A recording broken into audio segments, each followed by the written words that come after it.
Hello! Welcome back once again. Hopefully you have been keeping up with the videos. As you'll remember, last time we talked about marginal cost and marginal benefit and how we can basically explain all sorts of behavior by setting marginal cost and marginal benefit equal to each other. And we focused a lot in that lecture on the consumer side of things, right? How do we decide how much stuff to buy? And we looked at consumer surplus as well. What is the difference between the marginal benefit and the marginal cost provided by any one unit, which is going to give us a measure of economic surplus on the side of the consumers, how good off the market makes them. Today what we're going to do is we're going to sort of switch focuses. We're going to still be looking at taking the supply and demand model and looking really closely at the individual behavior that underlies that model. But we're going to be doing it on the supply side. So we're going to be looking at what really drives the behavior of a firm in a competitive market. If you find this video helpful, and I hope you do, and you're not already in my class, then once again, let me recommend my book, A Step-by-Step Guide to the Principles of Microeconomics. It will help guide you through the questions that you will see in your Principles of Micro course, including, of course, questions about competitive production, which is what we're going to be talking about today.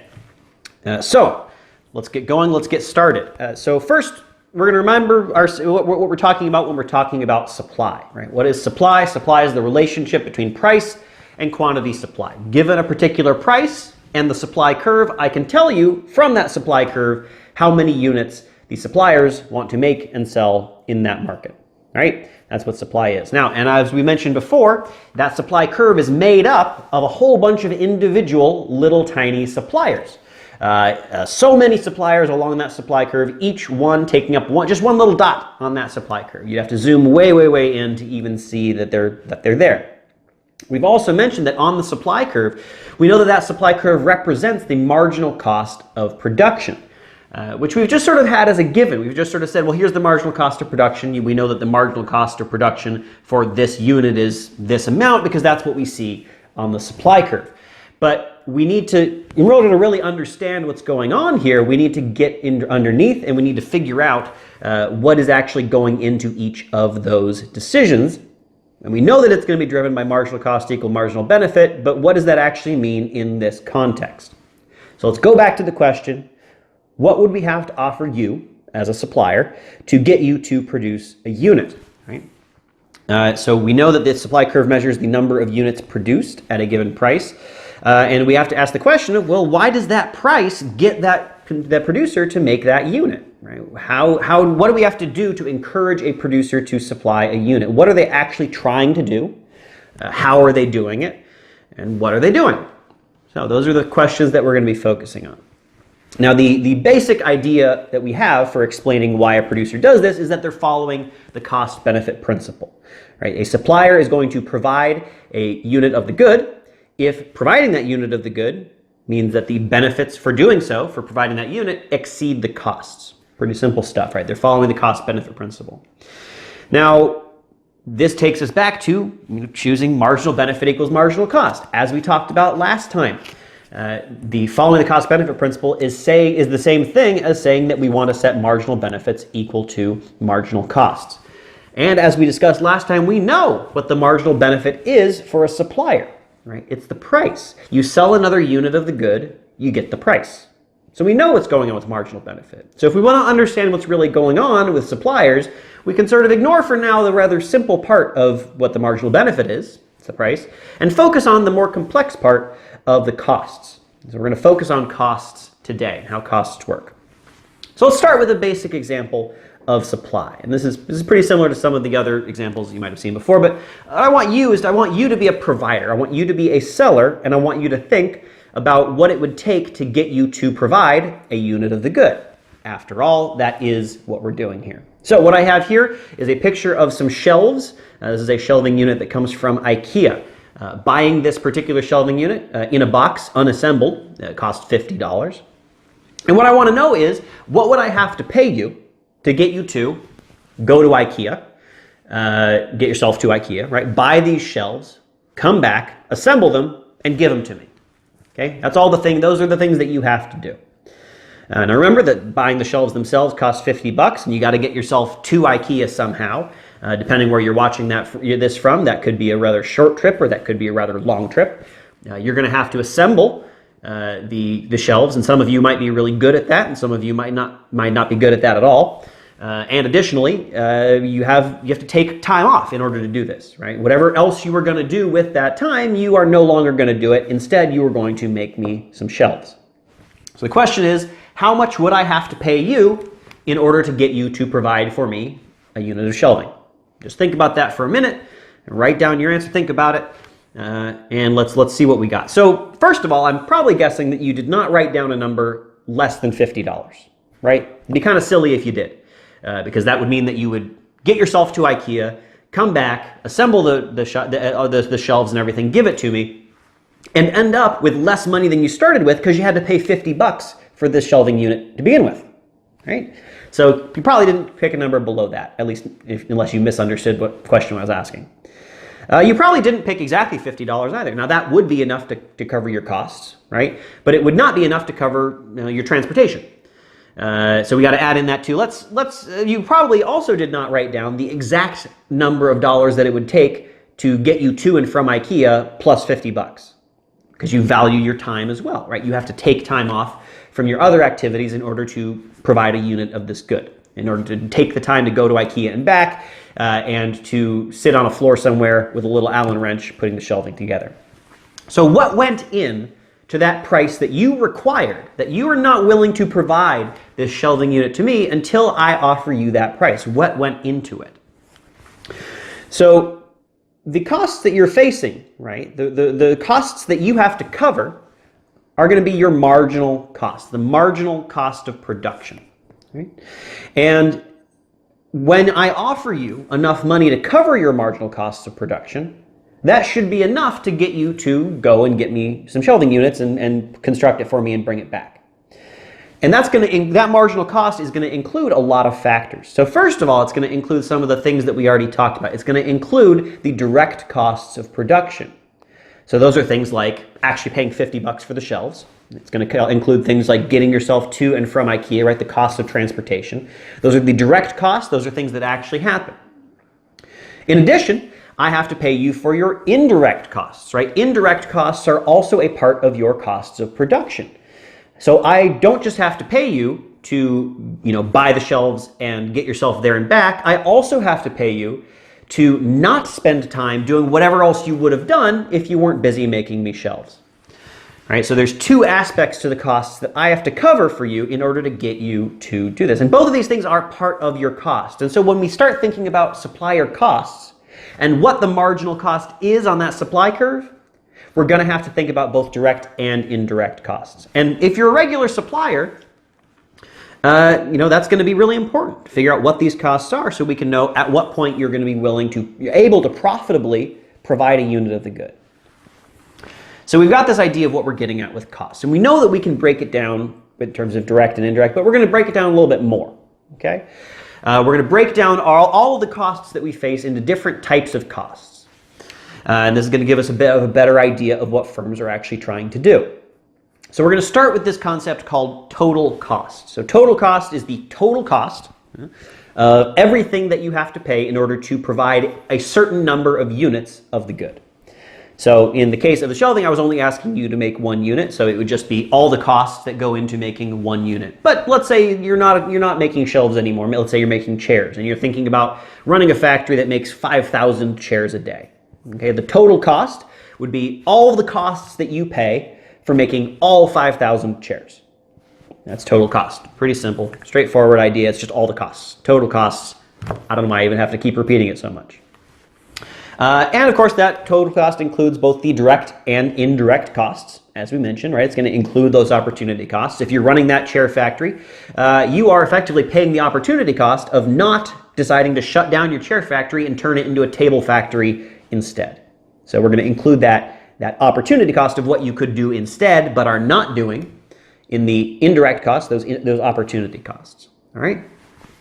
So we have this idea of total cost. Let's take this idea of total cost and we're going to break it down into two kinds of costs. We're going to break it down into fixed costs and variable costs. So total cost is equal to fixed cost plus variable cost.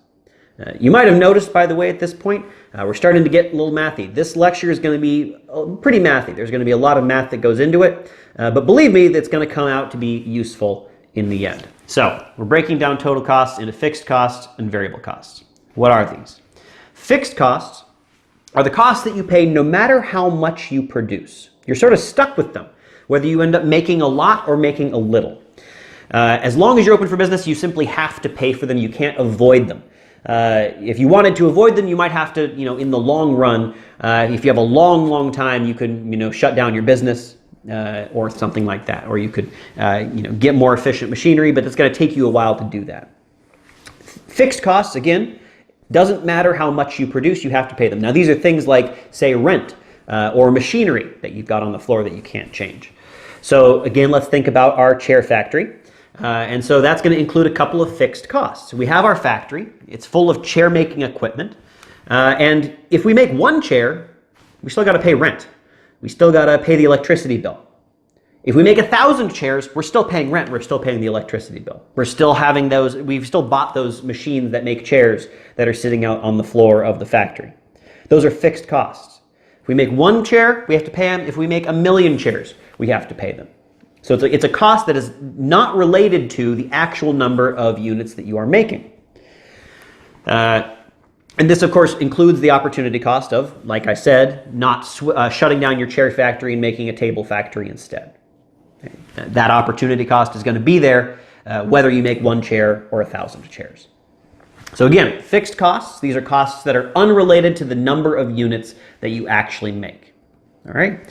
We're going to put that next to variable costs. So variable costs are the costs that do vary with the amount of quantity that you make. These are typically the kinds of costs for which you use up a little bit of them with every unit that you make. So let's take an example of a bakery. So a bakery, of course, is going to have plenty of fixed costs, like we talked about on the last slide, things like rent, things like the ovens that you have in the kitchen, everything like that. Insurance, advertising to bring people to your bakery. You can't really avoid those costs just by making fewer baked goods. But there are a lot of costs, the variable costs, that the more stuff you make, the more goods you bake, the more of these inputs you need to buy. Things like flour, sugar, chocolate, labor. If you want to make twice as many bagels tomorrow, you got to hire some more people in order to make those bagels, right? Now this, of course, also includes opportunity costs. The opportunity costs for fixed costs for things like shutting the whole operation down. That doesn't really relate to how many units you're making. But opportunity costs with the variable costs are things like making more or less, having to do with, if you make one more of these units, you might have to give up the opportunity to do something else. So, for example, if you're a bakery and you make multiple different kinds of donuts and you use your oven to make some more chocolate donuts, that means you can't use that same oven at the same time to make maple donuts. So part of the cost, the variable cost of making more chocolate donuts is giving up the opportunity to make more maple donuts. So there's opportunity costs all around. You always got to consider the opportunity costs. It's kind of annoying that way. So those are the definitions of fixed and variable costs. And it might actually get easier in this case to think about what these are if you look at an equation. So let's take an equation that represents total cost. So here's our equation that represents total cost. TC equals 90 plus 2Q. Now we can break this up into a couple different sections. So we have, first of all, we have 90. 90 is the fixed cost. We know it's the fixed cost because it doesn't have anything to do with the quantity of units that you make. Right? That 90 is going to be 90 whether you make 1 unit or 1,000,000 units. Right? We also have 2Q. 2Q is the variable cost. That is the part that does vary with the quantity that you make. If you make 1 unit, 2Q is going to be 2. If you make 1,000,000 units, 2Q is going to be 2,000,000. So the more you make, the more variable cost you pay. And just looking at it, right, you can tell that the part of total cost that's fixed doesn't have a Q anywhere in it, and the part of total cost that is variable does have a Q. Pretty straightforward mathematically. We can also see the marginal cost in here. Now the marginal cost for this total cost equation is 2. Every time you increase your quantity by 1, you increase your total cost by 2. That's the definition of marginal cost. Make 1 more unit, your costs go up by 2. Let's think about this another way. Think about how we can tell that these, in fact, are the fixed and variable costs. So one good trick for figuring out what the fixed costs are is to plug in a quantity of 0 to your total cost equation. Or on a total cost table, look at a quantity of 0 and see what your costs are. Because if it's a cost that you have to pay no matter how much you make, you're also going to have to pay those costs if you make 0 units. So let's take our equation, TC equals 90 plus 2Q. And let's plug in a quantity of 0. TC equals 90 plus 2 times 0, which is 90. So at a quantity of 0, we have to pay a cost of 90. And that's going to be the stuff that we got to pay no matter what, right? That's paying the rent. We've already committed to paying the rent. We already bought the machines. We can't send them back quite yet, or we have a lease on them that we can't get rid of quite yet. We hired some people with a year contract. We can't fire them just because we're not making anything. So we got to pay those fixed costs of 90. Variable costs, of course, are everything that's left over after you take out the fixed cost. So let's get rid of that 90.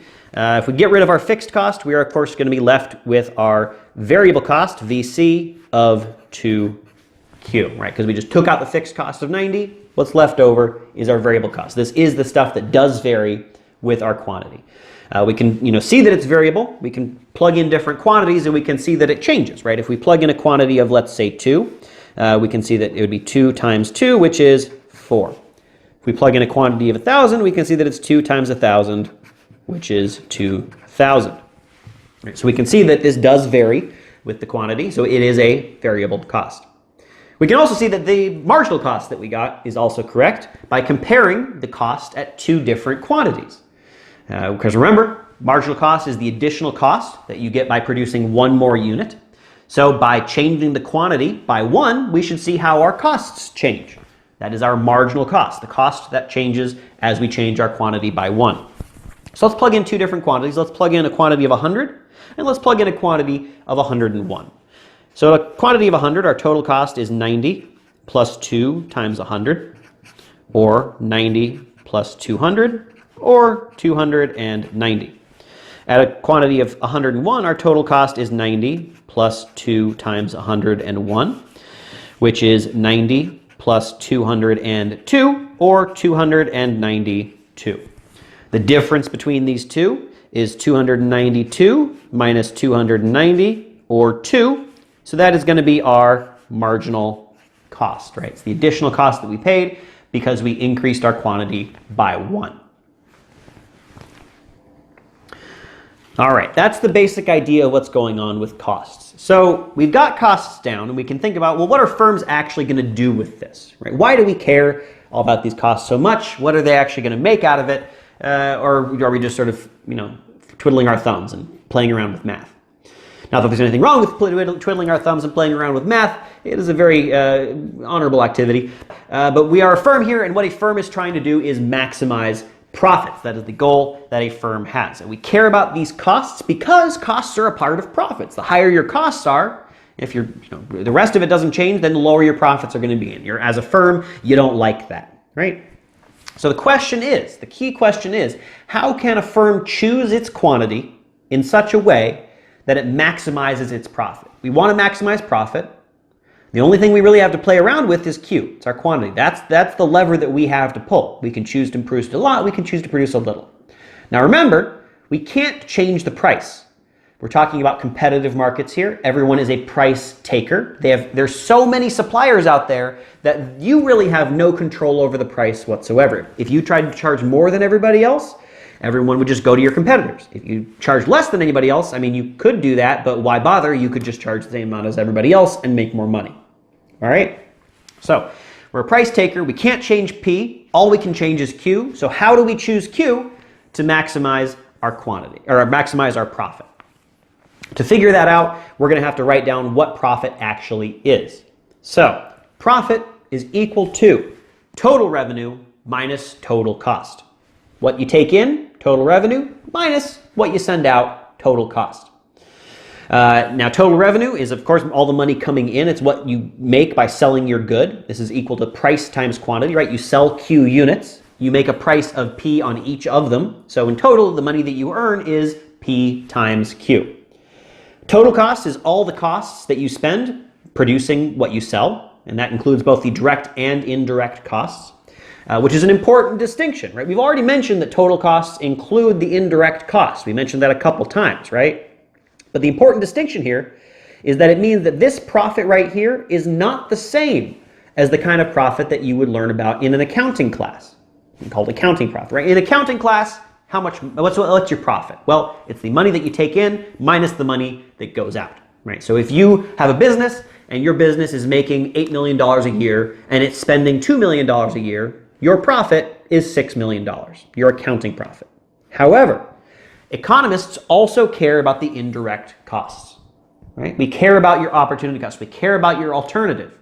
So if you're a company that's making $8 million and you're spending $2 million, but you could instead run a company that brought in $100 million and spent $0, then your profit's not really $6 million, right? It's really $6 million minus the $100 million you could be making otherwise. So what we have here is what's called economic profit. Economic profit includes those indirect costs and benefits. It takes accounting profit, and then it says, you know what, we also care about the opportunity costs, which we're economists, we do care about the opportunity costs. All right, so this gives us some strange results. So we could, for example, be making money, but still say we're not profitable, which is a little bit weird, but it's going to be important to think about profit in this way, that we're thinking about the opportunity costs, because we know from the cost and benefit principle that we're going to make decisions on the basis of our direct and indirect costs and benefits. So if we just use accounting profit, we're not going to make the right decisions because we're going to forget to account for our opportunity costs. So keep that in mind as we move forward. So we have that profit is equal to total revenue minus total costs. Let's break that out. We know that total cost is fixed cost plus variable cost. So let's plug that in. So instead of profit equals total revenue minus total cost, we have profit equals total revenue minus fixed cost minus variable cost. Okay, so we've broken it out. So this is our profit. We want to know, how do we make this as big as possible? How do we choose our quantity to make this as big as possible? So one thing to note here is that fixed cost is in our profit, but it's not going to matter for our decision of how much we make. Think about why that is, right? We're choosing quantity. That's the thing that we are adjusting right now, is quantity. And fixed cost doesn't change with the quantity, right? It stays the same no matter what your quantity is. So if we're, choosing a big quantity, choosing a small quantity, whatever it is, fixed cost stays the same. And it's going to matter for our profits, right? We're going to take those fixed costs out of our profits, but it's not going to matter for our choice of quantity, because whatever quantity we choose, we're still paying the fixed cost. So the reason we break it out like this is it kind of allows us to sweep fixed costs under the rug when we're making our decision, which is nice. It simplifies things a little bit. So we want to figure out how to maximize our profit. We already have a good idea that we can ignore fixed costs while we're doing this. And we're going to do this by finding marginal benefit and marginal cost, as you would do with anything. So what we're going to do is we're going to take that equation of profit equals total revenue minus fixed cost minus variable cost, and we're going to turn it into a marginal statement. So instead of total cost, total revenue, total profit, we're going to just turn all those into marginals. And we're going to say that marginal profit is equal to marginal revenue minus marginal cost. If you wonder how I made that jump from total to marginal, it's calculus. We're not going to do calculus in this class, but that step is calculus. Don't worry about it. So we have marginal profit equals MR minus MC, marginal revenue minus marginal cost. That marginal cost, of course, came through entirely through the variable cost, not the fixed cost. If you remember back to our example of a total cost function before, right, that 2 came from the 2Q. It didn't have anything to do with the 90. So we're only caring about the marginal cost and the marginal revenue here.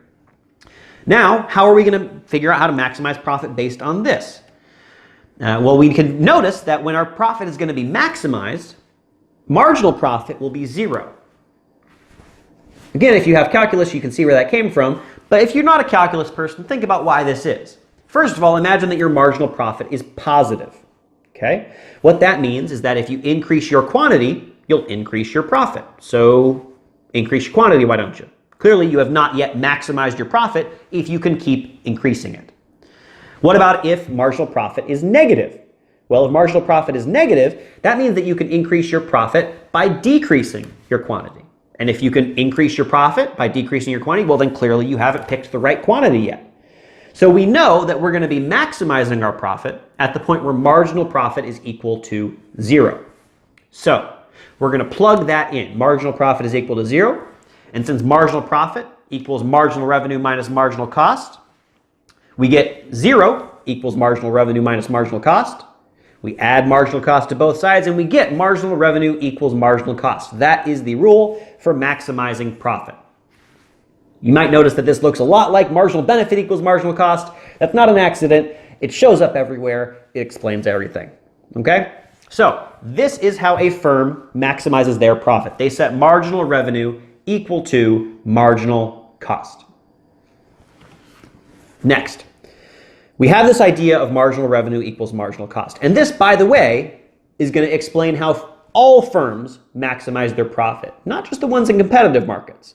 But for now, we're looking at competitive markets. So let's think about what we can do with marginal revenue equals marginal cost in a competitive market. So if you remember back to last time, we talked about what the marginal benefit of selling another unit of the good was for a competitive firm. Which, remember, that price is fixed. The firm, no matter what they do, they're not going to be able to change that price. Okay? So for a competitive firm, the marginal revenue is just the price.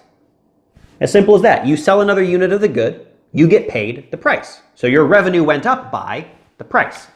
So let's go through that step again. We added another unit of the good to sell.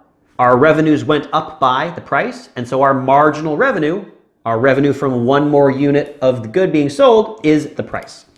So by definition, in a competitive market, marginal revenue is equal to price.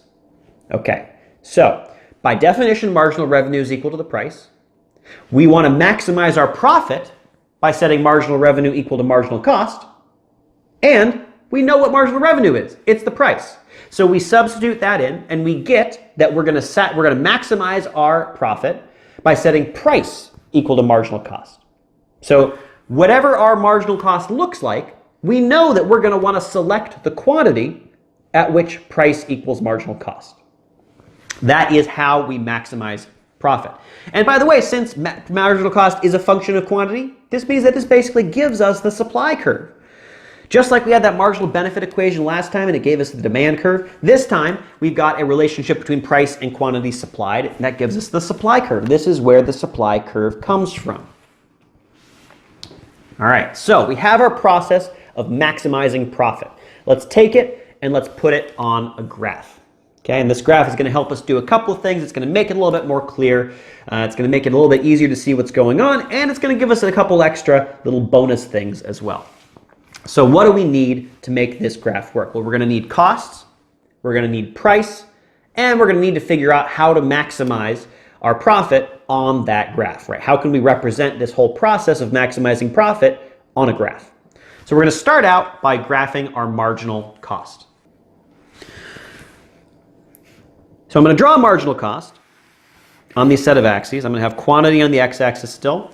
Now on the y-axis, you can continue to put P, price up there. You could also put cost if you like. Some textbooks you might look at might say cost on the y-axis. And then we're going to graph our marginal cost. And I like to draw marginal cost as a nice little J shape. Now why is that? So this is the marginal cost, right? This is the marginal cost of producing another unit. Imagine that you are that bakery, okay? And you are currently making very, very low quantities. Very, very low quantities. And so maybe you got one person in there and they are making just one single muffin to put in the window. That is your entire output for the day, is one single muffin. Now, the marginal cost of that muffin is pretty high. Right? You had to turn on the lights, you had to warm up the oven, you had to hire somebody to come in for long enough to make the single muffin. Which means that the marginal cost at extremely low quantities is in fact relatively high. And you can see that here on the sort of left part of the marginal cost. Now as you produce more, your marginal costs are actually going to go down. So instead of having them produce a single muffin, you have them produce a dozen muffins, which doesn't really take much more effort, but you get a lot more product out of it, right? So their marginal cost is going down at the start. For very low quantities, marginal cost goes down. Now then, as you make more and more and more, your marginal costs go back up. So you're still that bakery, but now instead of making a dozen muffins, you're making 5,000 dozen muffins. Well, you're going to have to hire a bunch of bakers, and they're all going to be getting in each other's way, and you're going to have to be taking up all the oven space, and you're going to have to rent in a couple new ovens to fill that orders, and it's going to be crazy. And each of those individual muffins is going to turn out to be pretty expensive. Now, you might think this is a little odd because, well, especially if you take business classes, you might think, well, hold on. We talk about like economies of scale and things like that, right? As you get bigger, your costs go down. But one thing to note, this is just thinking about our marginal costs right now. Right? So it's not that you don't get bigger and bigger over time and you become more efficient. It's that if you wanted to change your quantity right now, those fixed costs, the things like you're stuck in the building that you're in, you're stuck with the amount of machinery that you have, that's going to make it a lot more expensive to expand very quickly. And so if you want to really get those huge quantities, without changing things like the size of the building that you're in, the number of ovens that you have, the number of people you have available to you to run the place, then your costs are going to be pretty high. So we do have this marginal cost sloping upwards. Okay, that's what we're going to have. Although for low quantities, we are still going to have it going down. So we have this J-shaped marginal cost curve. Now on top of this, we're going to want to add in what's called average cost. So marginal cost is the cost of making one more unit. Okay. Average cost is the average cost across all units. So it's simple to calculate. You just take your total cost, you divide it by quantity. That's it. That gives you average cost. Now this is going to be important because it's going to allow us to calculate our profit a little bit later on. And profit is what we're all about here. So we're going to graph average total cost. And the way that average total cost looks, or average cost, is that it has this sort of cup shape to it. It slopes down, and then it slopes back up. It's got a nice, sort of like a bowl. Okay? Now, there's a reason that it follows this shape. And in particular, it slopes down until it crosses the marginal cost curve, and then it immediately starts sloping back up. So it sort of crosses marginal cost at its minimum. You can think about why this is. So the average cost is an average. The marginal cost is marginal. It's about one more. So imagine for a second that you're in a classroom filled with a bunch of people. Okay? And I'm taking the average height of all the people in that room. All right, so the average height, it's an average, just like our average cost. The marginal is the marginal height. So let's say we have some new people walking into the room. Okay, the height of those new people is our marginal, the one more. So let's say we have an average height and we start bringing in some really short people. Now, what's going to happen if you add a what's going to happen to the average height if you add a new short person? It's going to bring the average down, right? Just like on our graph. If you look at our graph, right, we start here with a higher average, and then we bring in a short person, right? The marginal cost is below the average. That's going to bring our average cost down. We bring in another short person. They're still shorter than average. The marginal cost is still lower than the average cost. That's going to bring it down some more. And then some more, and then some more, and then some more, and then some more, until we finally get to the point where they cross. Now, when they cross, suddenly the marginal costs are now higher than average. So we still are bringing in new people, but now they're higher than average. And what happens when you add a higher than average height person? Well, the average height goes up. And so suddenly the average cost starts going up and up and up. So it slopes down until we hit marginal cost, and then it slopes back up. And that gives you that nice cup shape. So you always want to be sure to draw average cost with the minimum of the very bottom part of average cost at the point where it crosses marginal cost. That's pretty important. All right, so we have our graph of costs. We have marginal cost, we have average cost. These are the important costs that we are going to be concerned with. Okay? Now, what are we going to do next? Well, in order to figure out what we're going to do, we need to then bring in price. Finally, we're going to get to the point where we're going to start maximizing that profit. Now, price is going to be determined by the demand curve, right? So you make a certain number of units, you see how much you can sell them for. However, this is not going to be the same demand curve as we saw for the market, as we've drawn it before. It's going to be different. Because this is the graph of costs for an individual firm. When we looked at demand before, that was the demand curve for a whole market. So this graph is not from the perspective of a whole market, it's from the perspective of an individual firm. And from that firm's point of view, demand looks a little different. In particular, as we've mentioned before, in a competitive market, the price is set by the market. The individual firm has no say over it. And whatever price that is, you can sell as many units as you want at that price. You can't raise the price, you can't lower it, but you can sell as much as you want at that price. No matter how much you want to sell, you're never going to be able to sell enough to bring the price down. So, from your point of view as an individual firm, the demand curve that you see is completely flat. Because no matter how many units you sell, it's always the same price, which translates to a completely flat line that's always at the same price, no matter where you are on the quantity axis. You can see how it works when we place a supply and demand curve next to a graph for an individual firm.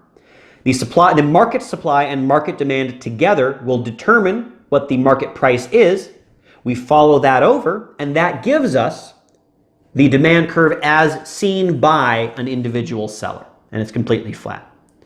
So let's take that flat demand curve, which is determined by the price set in the market, and let's put it on top of our graph. So we're going to have a nice flat demand curve. I'm going to label it with demand. It's also the price, right? That price is set by the market. Firm has nothing to do with it, can't change it. So there we go. Now we've put price or demand onto our individual producer's cost graph. We'll see what we can do with this. Now, how can we respond to this demand curve being plopped down right onto our cost graph so rudely? What are we going to do with it? We are going to maximize profit. Remember, that is the goal that we have here, is to maximize profit. And we know how the firm maximizes profit. They do it by setting marginal cost equal to price. And we know what price is. We've drawn it on our graph. We know what marginal cost is. We also have that on our graph. All we got to do is look for where they intersect, where price equals marginal cost, and that is going to give us the quantity that we want to produce.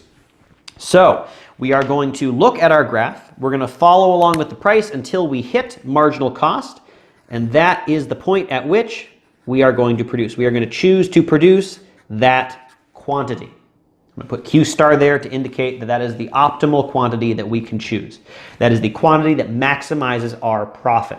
We know that it maximizes our profit because by doing this, we set marginal revenue equal to marginal cost, because our marginal revenue is the price. So there we go. We have chosen the optimal quantity. We've drawn it on our graph. Now that we have the optimal quantity, we know that this maximizes our profit, but how big is that maximized profit? Let's draw our profit on this graph. Now, how can we do that? So what we're going to do is we're going to have to write out an equation for profit that sort of works with the graph that we have here. Now remember, the way that we wrote out profit before was total revenue minus total cost, but I don't see total revenue and total cost anywhere on this graph.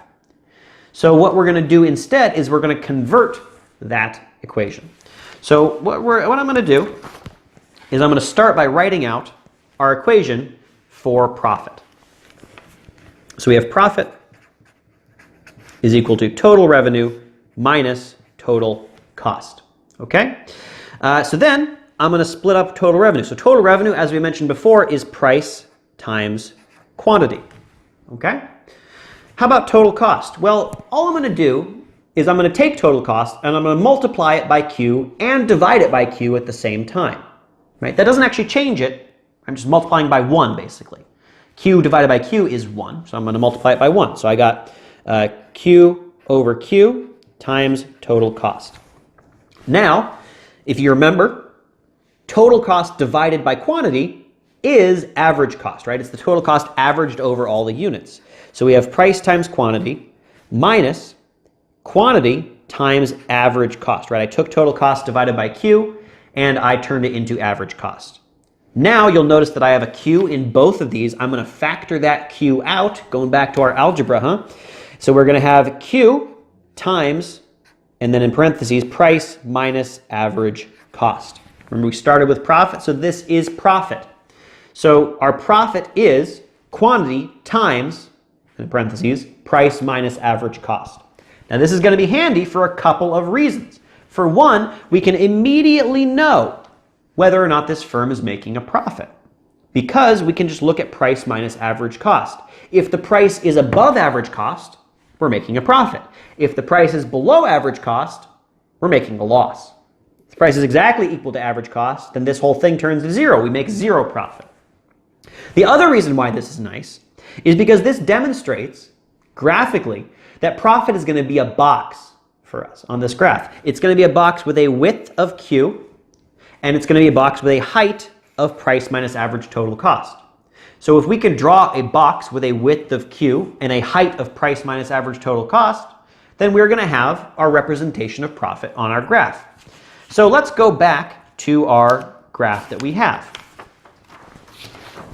Okay, so we want to draw a box with a width of Q and a height of price minus average cost. So what is our average cost at this quantity? We're going to take our quantity, we're going to plug it into that average cost curve, and wherever it hits, that is going to be the average cost that we are working with.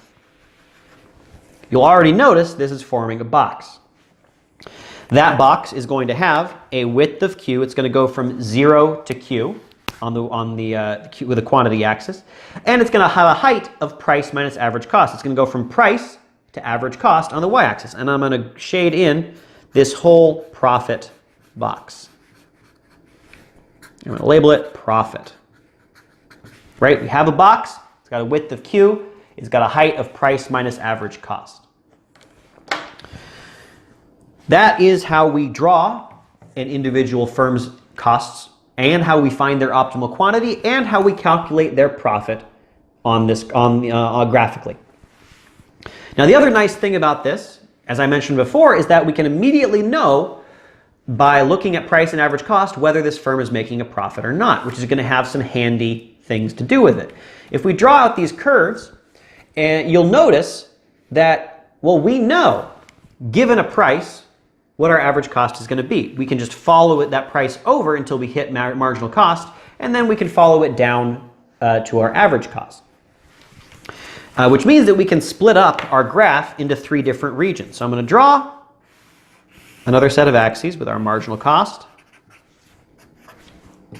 and our average cost. Now this is going to tell us something interesting about the point where marginal cost and average cost cross. So imagine for a second that the price was exactly the amount at the point where marginal cost and average cost cross. Okay? So we know what our optimal quantity would be. We would follow price over until we hit marginal cost, and then that would give us our optimal quantity. Okay? And we also know what our average cost is. It's that same price, right? Because that is the average cost at that quantity.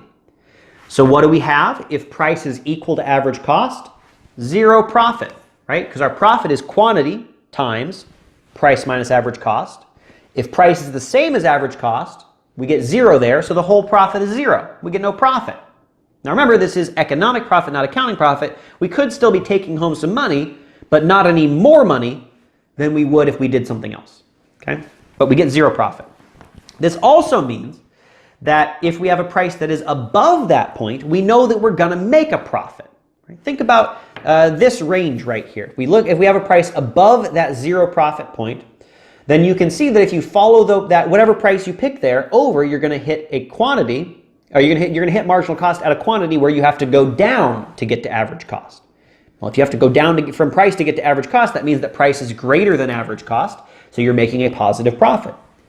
If your price is less than that 0 profit point, then you can see that if you follow it over, you're going to hit marginal cost at a quantity where you're going to have to go up to get average cost. Well, if you got to go up from price to get average cost, that means that price is lower than average cost. And if price is lower than average cost, then you're making a negative profit. You're making a loss. If you're making a loss, that means that as soon as you have a chance, you're going to shut down your company and go do something else, right? Because making a loss means that you could make more money doing something else. So just as sort of a recap, there are some steps to follow here in order to get what we want. Given our price and our marginal cost, we set them equal to each other. And because marginal cost is going to be a function of Q, we can solve out that equation, price equals marginal cost, to find out the optimal quantity, Q. Then we take our average cost curve, we plug our quantity into average cost, and that will give us our average cost that we're working with. Finally, now that we have our quantity, our price, and our average cost, we plug all three of those into our profit equation, and we can calculate our profit. And that's basically it. Those are the steps that we follow. And what we have so far is going to show us how each firm chooses their quantity, right? And now that we know how each firm chooses their quantity on the basis of price, we also know where the supply curve comes from. Because what is the supply curve? You take the price, you find out how much the market wants to produce. Well, similarly, you take the price, you find out how much each individual firm wants to produce, and then you add up all the quantities that all the firms produce. Suddenly, you have the market supply, right? Because what is the market supply? It's just take all the individual units produced by all the individual producers, add them up, then you get what the market makes. Additionally, by thinking about costs in this way, we can get at the idea of producer surplus, right? We talked about consumer surplus last time. Very similar idea is producer surplus.